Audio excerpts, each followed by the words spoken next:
Сега ще ми разказвате, ти около месец горе-долу правиш тази терапия, нали така? Да. Добре, сега американска е технологията. Да разказваме вече за самата процедура. Технологията на фирма, която е водещ глобален лидер в тази сфера. И тя е вложила много време и усилия, за да направи един мултитерапевтичен подход, се нарича, който включва комбинация на лазер с разработени продукти за третиране на коса, които усилват действието на лазера. Изобщо идеята на този мултитерапевтичен подход е да се обхванат всички аспекти на косопада. Тоест 24 часа с лазер и продукти ние да направим едно покритие на скалпа, като шлем си го представете, защитен, нали? Така че да може косата наистина да започне да възвръща нормалното си състояние и да се появи растеж на нова коса, нали, в крайна сметка. Така че лазера по същество е един студен лазер. Не нагрява косата, както Лара се убеди. Много хубаво. Да. Така че работи в червената сфера, в червената... Какъв диапазон е? 650 нанометра. Това му е диапазона на работа от видимия спектър. Така че това са едни диоди, които при различните лазери с различен брой, но те де-факто дават една възможност за възвръщане на нормалното състояние на скалпа, понеже реално превръщат един друг термин ще кажа, аденозин дифосфат в аденозин трифосфат. Аденозин трифосфат е много важен за нормалното функциониране на космения фоликул.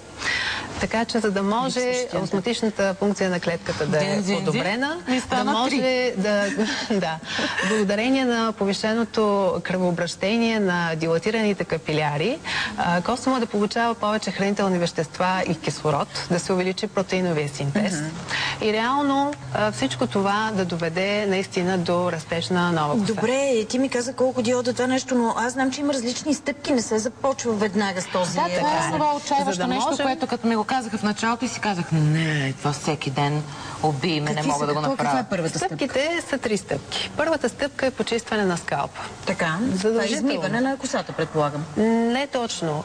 Те са разработили специален продукт, който се използва за почистване на скалпа, втрива се в скалпа винаги преди измиване, 10 на 12 капки, след което изчаква се 10 на минути. Изчаква се 10 на минутки и се измива със специален шампуан.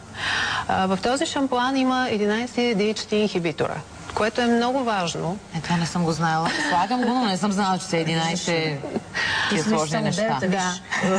Идеята е да се блокира действието на тези вредни съставки, които правят косъма, смаляват го и го правят неефективен. След което втората стъпка... Чакай преди втората. Искам да покажем. Ние имаме тук, умишлено сме взели тези манекенски глави, за да покажем как става, защото Лара, ела тук. Ето това ти си опит, не знаеш. Сама не си всеки ден, моля ти се. Това се прави сам. Това го правиш сам в къщи. Да те видя тогава. Затрудняваш ли те? Сложно ли ти беше? Не, защото първоначално ти ги обяснят. Сега аз 12 капки не знам как се слага. Ориентировачно. Може да се използва това може би горе-долу ти казват, за да сложиш огромно количество. Дали ако сложиш 13 нямаше проблем или ако... Признавам, че аз слагам основно в тази част проблемната. И втривам сама с ръце, като... Не знам дали го правя точно правилно, но гледам да бъде някакъв масаж на скалпа, който наистина, в най-проблемните зони... Виждам, не го правиш сама. Ето там виждам, ти го правят. Не ме лъжи изобщо, Лара. Това го направихме, така че гледката не е особено естетична за звезда. Целта на този продукт е да почисти себума, да почисти пърхота и да може да отвори фоликула, за да проникват и лазера по-дълбоко и всички останали продукти. Или го след това преди да сложиш шампуана? Не, той шампуана го измива. Нанася се, изчаква се 10 на минутки и след това се измива с шампуана. Да. Шампуана, както виждаш, също го втриваме в главата. То е много малко количество. Много малко се слага. Той не е такъв чак толкова да се пени.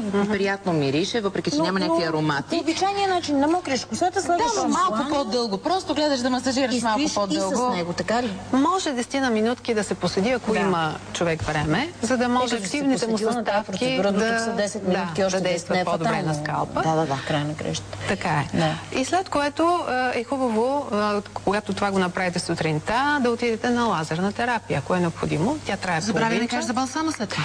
Балсама, да. При повечето дами, нали, искаме да си сложим балсам, за да може да усещаме косата по-хубава. При мъжете не е така. При мъжете, нали, в случаите, когато косата, освен косопад и рядка, има накъсване. Има накъсване по дължината. Този балсам приглажда косама по някакъв начин. Балсама е с 25 витамина и минерала.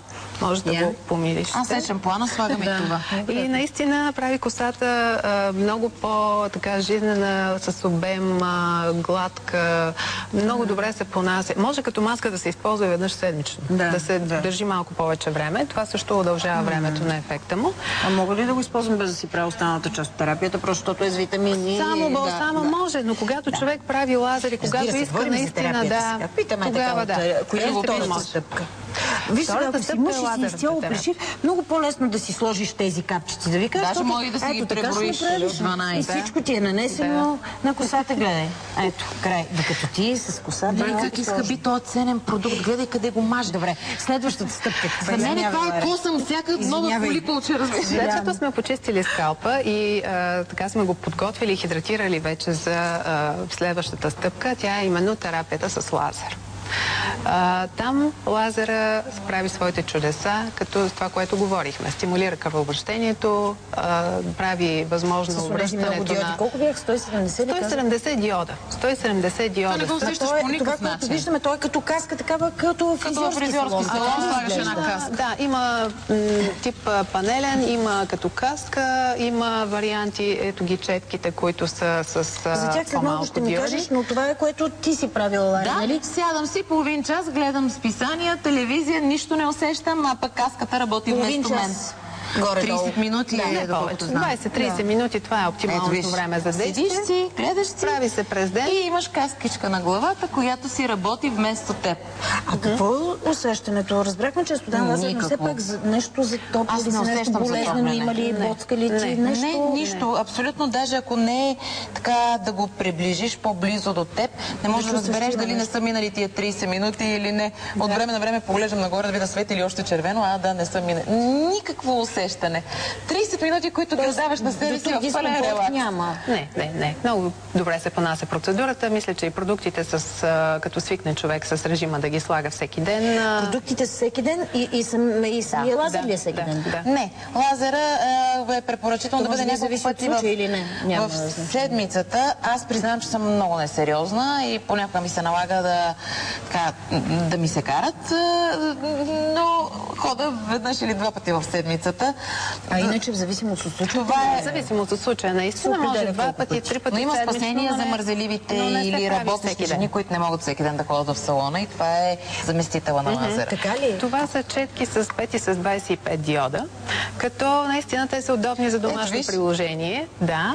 Това е онова, което ако не можеш всеки ден да ходиш до салона, ако добре, си чакай, трябва да видим една реклама, след това ще ми разкажеш за четките. През това време ме реши, ако обичаш. На гости ще ни бъде Тони Дачева. Знаете, че днес е Антонов ден. Поздрави Антония Горанова, нашата редакторка. Поздравяваме специално Тони.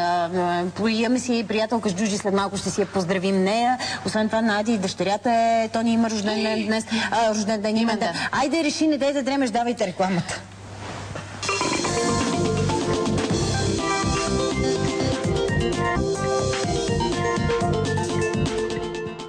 За косопада и лазерната терапия, която може да ви помогне да решите този проблем, си говорим днес с доктор Кожухарова. Лара се подложи на тази терапия. Когато говорим за лазер, ми казвай лазера, моля те, защото... Лазера, извинявайте, не знаеш, че лазера е истински. Лазера на лазера. Да. Лазера се подложи, ще видим след малко има ли резултат, няма ли. Аз се замислям сега, Жоро, който толкова обичам моя колега Жоро, погледни го това оплешивяване, може ли да се повлияе? Може, разбира се, стига да не е с давност повече от 10 години. Не е с давност повече от 10 години. Аз той допреди 2 години беше с такава буйна коса. Ела само да се върнем тук. Искам да ми разкажеш малко. Имаше и третия етап. Вие нищо не ми казахте. Първо са продуктите, нанасенето на лазера, шампиона, след това Трета стъпка е растеж на коса. Растеж на коса. В нея така се включват и останалите продукти, за които не говорихме. Ти правила ли си го това? Това, дето си слагам нощем и си спа с него, нали? Да, точно така. Това е пак продукт, който стимулира растежа на коса. Слага се изключително малко. Знаех, че за растежа щях да си го изсипа цялото. Да. Изключително малко ти казва доктор Кожухарова. Точно така. Слушай, Лазара. Малко слагам ясно. Има специални съставки, които да заздравят косъма и да го накарат да стане по-жизнен и наистина да провокират нов растеж. Хубавото е, че и таблетките, които се пият 2 пъти сутрин и вечер по време на хранене. Също е хубаво. Абсолютно така. От една страна, отвътре помагаме косата да изглежда наистина с блясък. Здрава, точно така и гъста. И допълваме с продукти, които са отвън и имат достатъчно така патентовани съставки, пак които да те попитам за такива мързеливички като Лара, или шегувам се, не мога да кажа в никакъв случай за Лара, че е мързелив човек, които са много ангажирани хора, не могат да идват непрекъснато на терапията. Тези четки, които казват, има и друг момент, или ги е срам. Защото много мъже се срамуват да признаят, че отиват на терапия, която да лекува начален стадий на оплешивяване или така нататък. И неудобно им е. Сега в салона има красавици и звезди и изведнъж ти отиваш да лекуваш плешивост. Те са различни, забелязваш ли? Едната е с по-тънички бодлички, другата е с... верно. Едното свети по... Едната е с 25 диода, другата е с 5 диода. Има и LED светлини. Така че, когато се работи с четката, тя се слага в косата. Виждаш ли, че свети червено? Задържа се 1 минутка, след това се минава на следващата зона. Пак се задържа и така 10-15 минути на ден е хубаво да бъде. Ако го правя 2-3 часа, ще стана ли Рапунцел на третия? Не, 2-3 часа няма да има. Искам да ми дълга косата много бързо да ми порасне, да я пусна през балкона. Без да си ходила редовно, както призна, да ви да има и все пак резултат. Сега не знам точно какво ще се види, надявам се да са добри резултатите, но ти видя, че вчера отидахме да заснемем как ми правят, как си втривам различните етапи в главата и Валю, твоя фризьор. Тук се вижда. Валю, твоя фризьор ми каза... Виж, имаше няколко излизаха от едно... Радвай се. Сега ще се за теб винаги. Валю ми каза, искаш да позная от колко време правиш тази терапия. Викам, айде познай от колко време. И той казва от 1 месец. Викам, Валю, как позна? И той вика, цялата коса отгоре е нови косъмчета, които са на около сантиметър. Ето, виж тук колко излизат. Да. Браво, Лара. Покажи това снопче колко е хубавичко. Много е... Ето тук. Снимай ми го за спомен, това снопче. Да, снимаме сега. Снимаме го, вярно? Да, снимала съм. Ето имам си снопче. Ето и тук. Добре, Ларка, Валю ти каза, че имаш малки косъмчета на по сантиметър. Цялата коса била в вика, аз не знам как ти се развива растежа, но цялата коса отгоре в такива 1-сантиметрови малки бебешки косъмчета, което е много добре. Знаеш ли, че това може да дава този обем, де ти казах, че ти изглежда по-обем на косата, защото мъничките отдолу сигурно повдигат и цялата коса. И... Браво, Ларе. Добре, да ти знаеш какво е било състоянието преди, виждаш сега резултата. За 1 месец. Много добър резултат. По това ли определяш? Следиш ли по време на терапията какво се постига и по това ли определяш колко дълго ще продължи и колко трябва при нея да продължи? Капилоскопа наистина дава такава възможност за мониториране и за следене на успешното лечение. Като цяло при нея трябва нещата да се свежат до около 3-месечно лечение. Да се стабилизира. За да може наистина да получим... винаги ли е до края на живота ми или ще ми е хубаво? Ти до края на живота ти. Дали се повтаря, откъде да знам? Че си направя лифтинг на 50 и до 90 няма да имам кьорава бръчка. Не става. Ние възвръщаме нормалното състояние на косъма, така че му даваме възможност, нов шанс да функционира добре. Така че човек, ако продължи да се грижи за косата си, би могъл да се радва дълго време на една наистина хубава дълга коса. Само ми кажи на финала, всеки ли може да си направи и да има ефект тази процедура при него или има случаи, за които е противопоказно? Има случаи, при които е противопоказно. Не могат да правят процедури, които са бременни, кърмещи, не могат с ракови състояния. Естествено, това е не може да се очаква... Химиотерапия, ракови състояния и такива не е добре. Те почти на нищо ларя. Но има състояния, при които се получава цикатрицизиране в областта на скалпа и тогава не можем да очакваме някакъв прекрасен резултат. така че една цикатрициална алопеция при някои заболявания, като лупус, да речем, не могат да бъдат третирани успешно. Също имаме заболявания. Да. Тогава нямаме така големи очаквания за един прекрасен резултат. Ама ако сега девойките започнат за бала, ще имат ли коса? Определено да, но определено има време. Така че ето ти можеш да отидеш на бал. Да. Лазара, абсолютно можеш. Лазара с лазера на бал. Много ви благодаря. Беше ми интересно, разбира се. Продължаваме само след секунди.